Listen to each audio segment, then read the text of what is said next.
Hello friends, this is SP Singh and welcome to smarter everyday.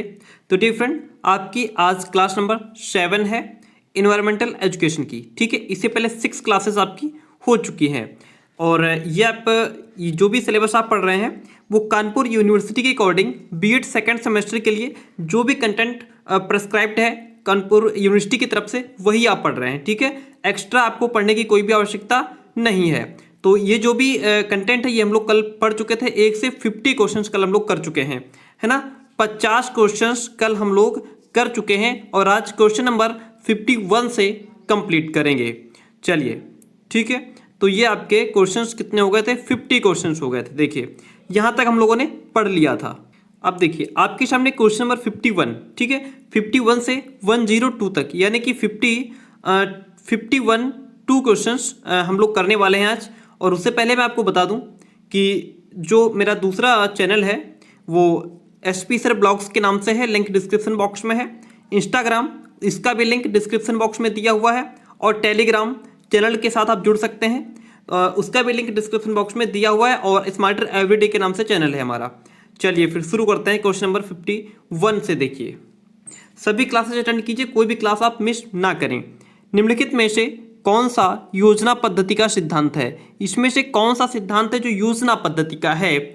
अनुभव का सिद्धांत, उद्देश्य का सिद्धांत, क्रियाशीलता का सिद्धांत या फिर ये सभी? प्यारे दोस्तों, यहाँ पे चाहे अनुभव का सिद्धांत हो या उद्देश्य का सिद्धांत हो या फिर क्रियाशीलता का सिद्धांत हो, ये सभी सिद्धांत हमारे योजना पद्धति के सिद्धांत के अंतर्गत आते हैं। इसलिए हम ऑप्शन नंबर डी के साथ में जाना चाहेंगे। ठीक है, चलिए, निम्नलिखित में से कौन सा योजना विधि का पद नहीं है? यहाँ पे योजना विधि का सिद्धांत पूछ रहा था, कौन सा है? यहाँ पे कह रहा है योजना विधि का पद नहीं है। परिस्थिति उत्पन्न करना, योजना का चुनाव, योजना का निर्माण या फिर योजना का मूल्यांकन। डियर फ्रेंड, बता दें आपको कि यहाँ पे योजना का निर्माण जो है यह योजना विधि का पद नहीं है ना। योजना का निर्माण करना योजना विधि का पद इसमें से नहीं है। वाद विवाद एक शैक्षणिक सामूहिक प्रक्रिया है जिसमें शिक्षक और विद्यार्थी सहयोगपूर्ण ढंग से किसी समस्या या प्रकरण पर बातचीत करते हैं। यह परिभाषा किसने दी है? यह परिभाषा जेम्स एम ली ने दी है। किसने? जेम्स एम ली ने यह परिभाषा दी है। नेक्स्ट क्वेश्चन इज, समाजीकृत अभिव्यक्ति पद्धति के द्वारा छात्रों में किसका विकास होता है? प्रेरणा शक्ति का, आत्म निर्णय करने का, आत्मविश्वास का, सेल्फ कॉन्फिडेंस बढ़ता है, प्रेरणा पाते हैं यानी कि उनके अंदर इंस्पायर होते हैं वो, या फिर आत्मनिर्णय, है ना, सेल्फ डिसीजन में। तो यहाँ पे समाजीकृत अभिव्यक्ति पद्धति के माध्यम से बच्चे के अंदर प्रेरणा शक्ति का विकास होता है, आत्मनिर्णय करने की भी क्षमता उनके अंदर बढ़ती है, आत्मविश्वास भी बढ़ता है। इन सभी का किसका विकास होता है? ये सभी चीजें बालक के अंदर समाजीकृत अभिव्यक्ति पद्धति के माध्यम से डेवलप होती हैं। ठीक है, बात समझ में आई? चलिए बढ़ते हैं क्वेश्चन नंबर नेक्स्ट की तरफ। नेक्स्ट क्वेश्चन कहता है, निम्न में से कौन सी पद्धति परंपरागत पद्धति कहलाती है? प्रयोगशाला पद्धति, पाठ्यपुस्तक पद्धति, भाषण पद्धति या फिर बी और सी दोनों? प्यारे दोस्तों देखिए, जस्ट मिनट प्लीज, पाठ्यपुस्तक पद्धति और भाषण पद्धति ये दोनों ही पद्धतियां परंपरागत पद्धति कहलाती हैं। क्या कहलाती हैं? परंपरागत पद्धति कहलाती हैं। ठीक है, नेक्स्ट वन इज, निम्न में से कौन सी वाणिज्य शिक्षण की पद्धति नहीं है? तो निगमन और आगमन पद्धति जो है यह वाणिज्य शिक्षण की पद्धति नहीं है ना। बाकी वाणिज्य शिक्षण की पद्धति में हम व्याख्यान पद्धति का यूज भी करते हैं, संश्लेषण और विश्लेषण पद्धति भी अपनाई जाती है, इकाई पद्धति का भी यूज करते हैं, लेकिन निगमन और आगमन पद्धति जो है वो वाणिज्य शिक्षण की पद्धति इसमें से नहीं है। वर्ष 1918 तक किस पद्धति का रूप स्पष्ट हुआ? योजना पद्धति का। वर्ष 1918 तक जो योजना पद्धति थी इसका रूप स्पष्ट हुआ, क्लैरिफाई हुआ। निम्नलिखित में से वाणिज्य शिक्षण की कौन सी पद्धति नवीनतम है? वाणिज्य शिक्षण की यानी कि पेडागोजी ऑफ कॉमर्स की कौन सी पद्धति, कौन सा मेथड नया है?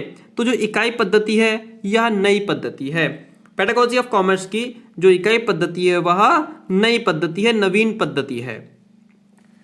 And next one question in front of you, निम्नलिखित में से कौन सी पद्धति विवादास्पद है? समस्या समाधान पद्धति विवादास्पद पद्धति के अंतर्गत आती है। कौन सी पद्धति? समस्या समाधान पद्धति विवादास्पद पद्धति के अंतर्गत आती है। इनमें से किस विधि के प्रयोग के समय अध्यापक तो सक्रिय रहता ही है परंतु छात्र निष्क्रिय रूप से बैठे रहते हैं? कौन सी पद्धति है? तो वह व्याख्यान विधि है। जब व्याख्या यानी कि जब टीचर एक्सप्लेन कर रहा होता है, या जैसे हम लोग जो ग्रेजुएशन में आते हैं या जैसे हम लोग बीएड में हैं, जो बड़ी क्लासेज में क्या होता है, हम सिर्फ लेक्चर दिए जाते हैं, है ना। वहाँ पे बहुत ज़्यादा डिटेल में नहीं समझाया जाता, ब्लैक बोर्ड पे नहीं समझाया जाता, ये नहीं कहा जाता कि हमने ब्लैक बोर्ड पे लिख दिया तुम लोग उतार लो, ऐसा कुछ नहीं। वो डायरेक्ट अपना लेक्चर दे करके चले जाते हैं, आपके समझ में आया हो या ना आया हो, है ना। तो वहाँ पे क्या होता है, व्याख्यान विधि का प्रयोग किया जाता है, एक्सप्लेनेशन दिया जाता है और आप निष्क्रिय रूप से बैठे रहते हैं, बात को सुनते रहते हैं, है ना। निम्नलिखित में से कौन सा योजना विधि का पद, इसमें से सारे क्वेश्चन बहुत इंपॉर्टेंट, सुपर इंपॉर्टेंट। निम्नलिखित में से कौन सा योजना विधि का पद नहीं है? तो योजना का निर्माण करना योजना विधि का पद नहीं है, क्वेश्चन भी ऊपर भी था ये, है ना। योजना का निर्माण करना योजना का पद नहीं है, पद्धति का।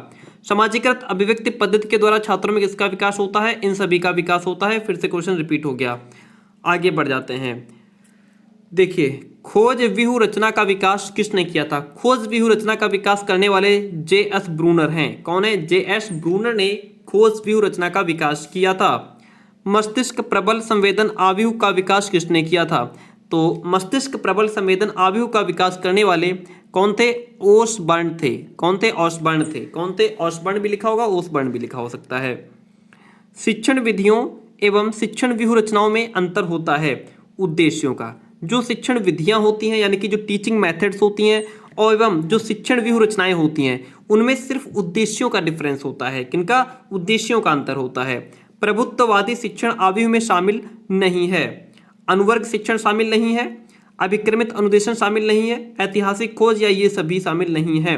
आपको बताते चलें कि प्रभुत्ववादी शिक्षण आव्यूह में ऐतिहासिक खोज शामिल नहीं है, अनुवर्ग शिक्षण, अभिक्रमित अनुदेशन ये प्रभुत्ववादी शिक्षण आव्यूह में शामिल हैं, लेकिन ऐतिहासिक खोज इसमें इंक्लूड नहीं है, शामिल नहीं है।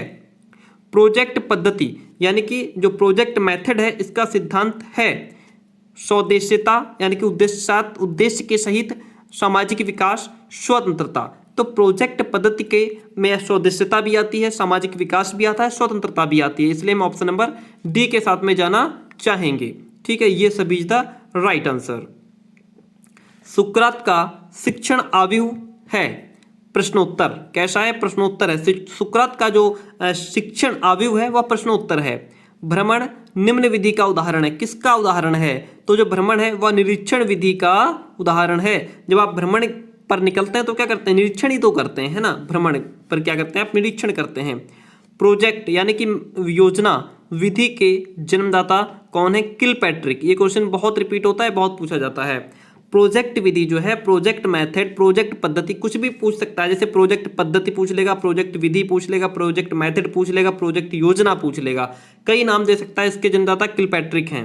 कौन है? किलपैट्रिक। किसने कहा है?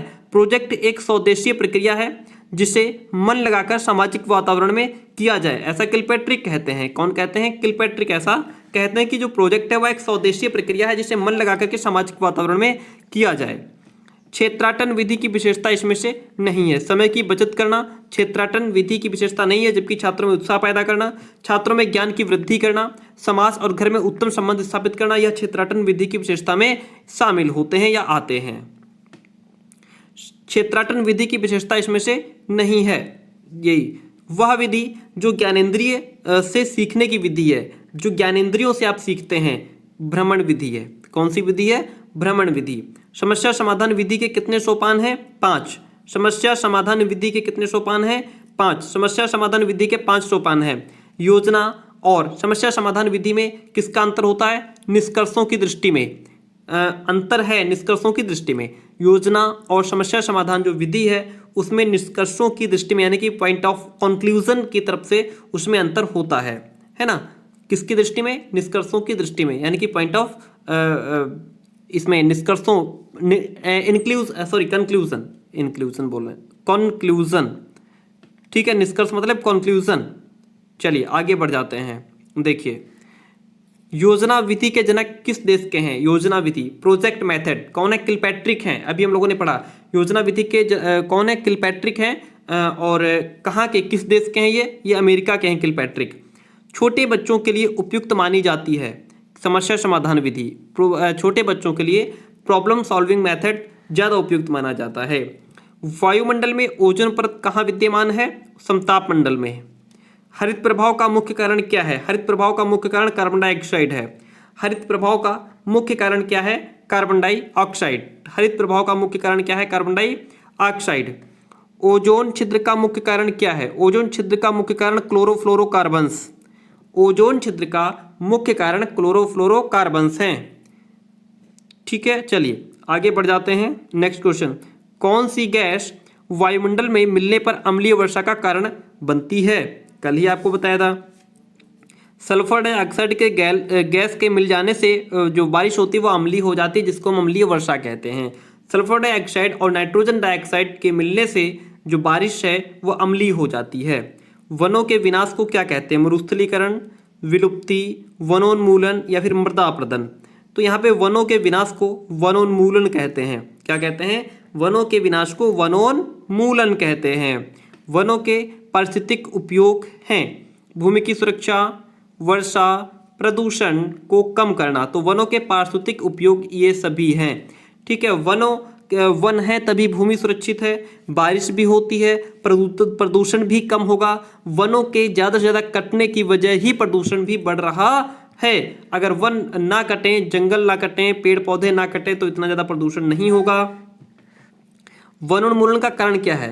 वनोन्मूलन का कारण है, यानी कि वनों की कटाई का कारण है, वनों का जो विनाश है उसका क्या कारण है? ईंधन के लिए लकड़ी का प्रयोग करना, वन्य उत्पाद का उपयोग करना, ए और बी दोनों या इनमें से कोई नहीं।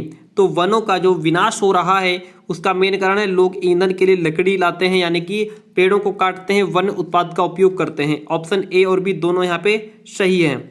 वनोन्मूलन का क्या प्रभाव है? मृदा अपरदन में कमी आती है, जलवायु का संतुलित होना, वन्य जीवों का विनाश, भूमिगत जल स्तर का बढ़ना। तो वनोन्मूलन का प्रभाव यानी कि वन का विनाश, वन्य जीवों का भी विनाश हो रहा है। भाई पेड़ कटेंगे, जंगल नहीं बचेंगे तो वन के जो जानवर हैं वो कहाँ जाएंगे? जंगल के जानवर कहाँ रहेंगे जाकर के? वन संरक्षण का क्या उपाय? अगर आप वन को, जंगलों को बचाना चाहते हैं तो उसका क्या उपाय है? वृक्षारोपण करें, वन को, जंगलों को बचाएं। रक्षण मतलब बचाएं, तो यहाँ पे बात वृक्षारोपण भी सही है और वन रक्षण भी सही है। वन रक्षण का मतलब होता है आप वनों को बचाएं, उसको काटें नहीं, ज़्यादा से ज़्यादा पेड़ पौधे लगाएं। यही बस एक कारण, रास्ता है, उपाय है जिसके माध्यम से हम वनों को बचा सकते हैं। वन संरक्षण द्वारा वन प्रबंधन के अंतर्गत विचार है वन सर्वेक्षण, वनों की हानि, वनों का उपयोग नहीं या वनों का वर्गीकरण नहीं। तो वन संरक्षण द्वारा वन प्रबंधन के अंदर विचार है वन सर्वेक्षण। क्या है? वन सर्वेक्षण। आगे बढ़ जाते हैं, क्वेश्चन नंबर 88 की तरफ बढ़ जाते हैं। क्वेश्चन कहता है वनों के संरक्षण के लिए कानून यानी कि एक्ट बनाया गया वर्ष 1980 में। कब बनाया गया? वर्ष 1980 में। ताजमहल को किससे खतरा है? ताजमहल को सल्फर डाइऑक्साइड से खतरा है, SO2 यानी कि सल्फर डाइऑक्साइड। ग्रीन हाउस गैसें हैं, ग्रीन हाउस में CO2, CFC और CH4 ये गैसें इसमें इंक्लूड हैं। ये ग्रीन हाउस गैसें हैं। अम्ल वर्षा होती है कारखाने वाले क्षेत्र में जहाँ SO2 की अधिकता होती है। भाई जहाँ सल्फर डाइऑक्साइड गैस अधिक है वहाँ बारिश के पानी में घुल जाएगी और बारिश हमारी कैसी? अम्लीय हो जाएगी। वर्षा कैसी हो जाएगी? अम्लीय हो जाएगी। तो जहाँ ज़्यादा कारखाने हैं वहाँ SO2 की भी अधिकता होती है। और आगे बढ़ जाते हैं, ग्रीन हाउस प्रभाव उत्पन्न करने वाली गैस नहीं है carbon dioxide, nitrous oxide, nitrogen या फिर मीथेन। तो ग्रीन हाउस प्रभाव उत्पन्न करने वाली गैस इसमें से नाइट्रोजन नहीं है। कौन सी गैस ग्रीन हाउस प्रभाव उत्पन्न करने वाली गैस नहीं है? तो नाइट्रोजन गैस ग्रीन हाउस प्रभाव उत्पन्न करने वाली गैस नहीं है। हानिकारक पर एक क्वेश्चन को 2-3 बार रिवाइज करेंगे बार बार तभी याद होगा। ढेर सारे ऑब्जेक्टिव आपको पढ़ने हैं, कंफ्यूज हो जाएंगे आप, इसलिए बहुत ध्यान से और बार बार उसको रिपीट करें, रिवाइज करें। टाइम हो तो एक क्लास को 2 बार देखें। हानिकारक पराबैंगनी किरणों से पृथ्वीवासियों की रक्षा करती है ओजोन परत। जो हानिकारक पराबैंगनी किरणें आती हैं, ओजोन परत उन हानिकारक किरणों से हमारी रक्षा करती है, हमको बचाती है। ओजोन परत में सबसे बड़ा छिद्र कहाँ पाया गया? ओजोन परत में सबसे बड़ा छिद्र अंटार्कटिका में पाया गया। कहाँ पाया गया? अंटार्कटिका में। ओजोन परत में सबसे बड़ा छिद्र कहाँ पाया गया? अंटार्कटिका में। प्रतिवर्ष अंतर्राष्ट्रीय ओजोन परत संरक्षण दिवस मनाया जाता है 16 सितंबर को। प्रतिवर्ष हर साल अंतर्राष्ट्रीय ओजोन परत संरक्षण दिवस मनाया जाता है 16 सितंबर। परत ओजोन परत संरक्षण दिवस का मतलब है ओजोन परत को बचाएं, हम क्या करें, ओजोन परत को बचाएं, संरक्षण मतलब बचाएं। तो ये दिवस हमारा 16 सितंबर को मनाया जाता है। विश्व में अम्ल वर्षा से सर्वाधिक प्रभावित देश कौन सा है? नॉर्वे और स्वीडन, ये दो ऐसे देश हैं जहां अम्लीय वर्षा सर्वाधिक होती है और यह देश अम्ल वर्षा से सर्वाधिक प्रभावित देश माने जाते हैं। Next one question in front of you. विश्व में अम्ल वर्षा से सर्वाधिक प्रभावित देश हो गया। वन संरक्षण अधिनियम कब लागू हुआ? वन संरक्षण अधिनियम जो है 1980 में लागू हुआ। अम्लीय वर्षा का रूप कैसा होता है? अम्लीय वर्षा का रूप नम वर्षा और शुष्क वर्षा, ये दोनों ही रूप अम्लीय वर्षा के रूप में होते हैं। क्वेश्चन नंबर 99 आपके सामने है और क्वेश्चन कहता है हरित भवन का संबंध किससे है? हरित भवन का संबंध कार्बन डाइऑक्साइड से है। किससे है? हरित भवन का संबंध कार्बन डाइऑक्साइड से है।